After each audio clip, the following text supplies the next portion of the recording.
Alors bonjour tout le monde. Ce qu'on va essayer de démontrer dans cet exercice, c'est que si f est une fonction croissante, alors 1 sur f, ou la fonction inverse, est une fonction décroissante. Donc ce que vous devez savoir pour résoudre ce problème, c'est tout simplement l'expression de la dérivée de la fonction inverse. Donc 1 sur f, le tout prime. Alors vous devez savoir l'expression de la fonction dérivée de la fonction inverse, ça va être moins f' sur f carré. Donc sachant cette propriété, ça va être beaucoup plus facile de résoudre, de démontrer et résoudre ce problème. Alors on va commencer par ce qu'on a. Donc ce qu'on a, c'est que f est une fonction croissante.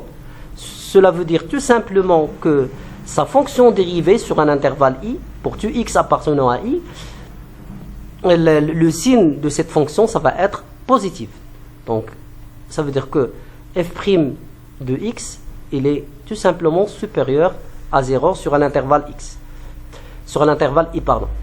Maintenant, regardons ce qu'on veut obtenir, donc ce qu'on cherche.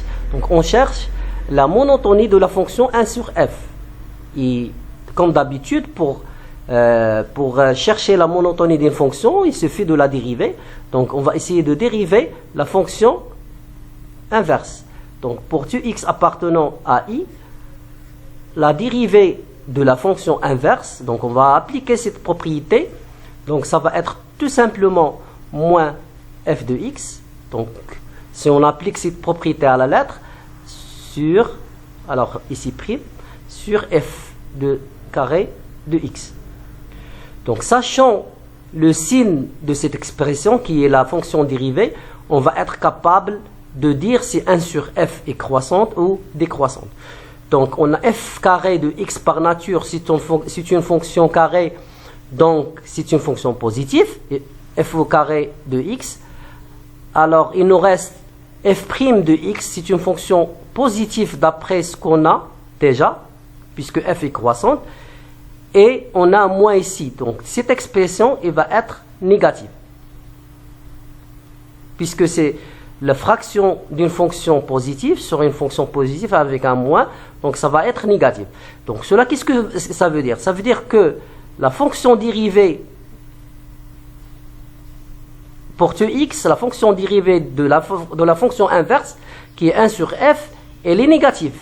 Donc, ça veut dire tout simplement que la fonction 1 sur f est une fonction décroissante.